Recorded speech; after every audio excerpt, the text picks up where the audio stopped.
வணக்கம் மக்களே. இந்த வீடியோவில் நம்ம என்ன செய்தி பார்க்க போகிறோம்னா, மூகா முத்து மறைவு. எம்ஜிஆருக்கு நேரடியாக எதிரியாக உருவானவர். கலைஞரின் ஸ்கெட்சு சொதப்பிய எங்கே? இணையதளத்தில் வைரலாகும் செய்தி. வாங்க என்ன தகவல் என்ன செய்தின்னு இந்த வீடியோவில் விரிவாக பார்க்கலாம். அதுக்கு முன்னாடி முறையாக நம்ம சேனலை ஃபஸ்ட் டைம் பார்க்குறீங்கன்னா சப்ஸ்கிரைப் பண்ணாதவங்கலாம் சப்ஸ்கிரைப் பண்ணிக்கோங்க.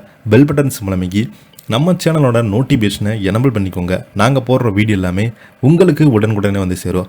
முன்னாள் முதலமைச்சர் கருணாநிதியின் மகனும் தற்போதைய முதலமைச்சர் மு.க. ஸ்டாலின் அண்ணனுமான மூகா முத்து ஜூலை 19 அன்று காலை சுமார் 8 மணி அளவில் வயது மூப்பு மற்றும் உடல்நலக்குறைவான் காலமாகியிருக்கிறாரு. அவருக்கு வயது 87. மூகா முத்து தமிழ் திரையுலகில் தமிழ்நாடு அரசியலில் ஜொலித்து கொண்டிருக்க வேண்டியவர். அவர் எங்கு சறுக்கினார், அவர் ஜொலிக்காமல் போக என்ன காரணம் என்பது குறித்து இந்த தொகுப்பில் விரிவாக பார்க்கலாம். முன்னாள் முதலமைச்சரான கருணாநிதி மற்றும் எம்ஜிஆரும் திமுகவில் இணைந்தே பயணித்த காலகட்டம். எம்ஜிஆருக்கு திரைப்படம் மூலம் கிடைத்த மக்கள் செல்வாக்கு என்பது படிக்காத பாமர மக்களிடமிருந்து மாட மாளிகையில் உள்ளவர்கள் வரை பரவி கிடந்தது.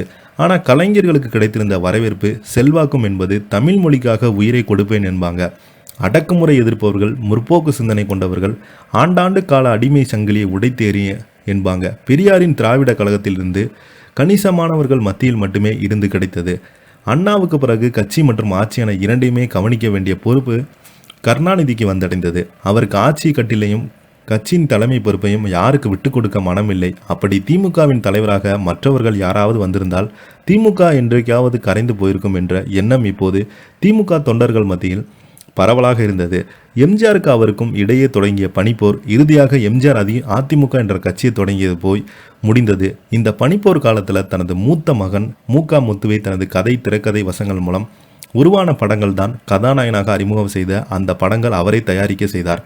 மூகா முத்துவை வைத்து கலைஞர் நடத்த திட்டமிட்டது என்பது சதுரங்க ஆட்டத்தில் சர்வ வல்லமையும் பொருந்திய ராணியம் எதிர்த்து சிப்பாயை களமிறங்கும் சாகசமாக இருந்தது.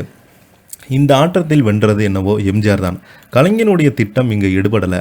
1972 ஆண்டு பிள்ளையோ பிள்ளை என்ற திரைப்படத்தின் மூலம் தமிழ் சினிமாவில் அறிமுகமானார். இதைத் தொடர்ந்து பூக்காரி, சமையல்காரன், அணையா விளக்கு, இங்கேயும் மனிதர்கள், நம்பிக்கை நட்சத்திரம், எல்லாம் அவளே போன்ற படங்களில் நடித்திருந்தார். இதில் சில படங்கள் வெற்றி படங்கள், சில படங்கள் நஷ்டத்தை தவிர்க்கும் அளவுக்கு ஓடியது. ஆனால் கலைஞர் நினைத்தது போல மக்கள் மத்தியில் மூகா முத்துவுக்கு சில செல்வாக்கு கலைஞர் நினைத்தது போல கிடைக்கவே கிடையாது. அந்த அளவுக்கு பார்த்தீங்கன்னா மாறாக திமுகவிலிருந்து கட்சி தொண்டர்களை பெருமளவுக்கு மூகா முத்துவின் ரசிகர்களாக மாறினாங்க. ஆனால் எம்ஜிஆருக்கு பொதுமக்கள் ரசிகர்களாக மாறியது மட்டுமல்லாமல் அவரது கட்சியின் தொண்டனாக மாறினாங்க. இதுதான் எம்ஜிஆரை மிகவும் பலப்படுத்தியது.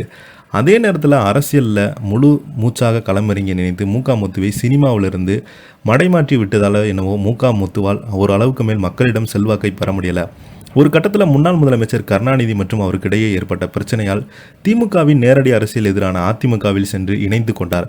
அதன் பின்பு மீண்டும் 2009 ஆண்டு திமுகவுக்கு திரும்பி வந்தார். அதன் பின்பு வேறு கட்சிக்கு செல்லலை என்றாலும் திமுகவில் முக்கிய பொறுப்புகளில் அவர் அங்கம் வகிக்கவில்லை. இந்த நிலையில் மறைந்தது திரைத்துறை மற்றும் அரசியல் வட்டாரங்கள் பேசும் பொருளாக மாறியுள்ளது.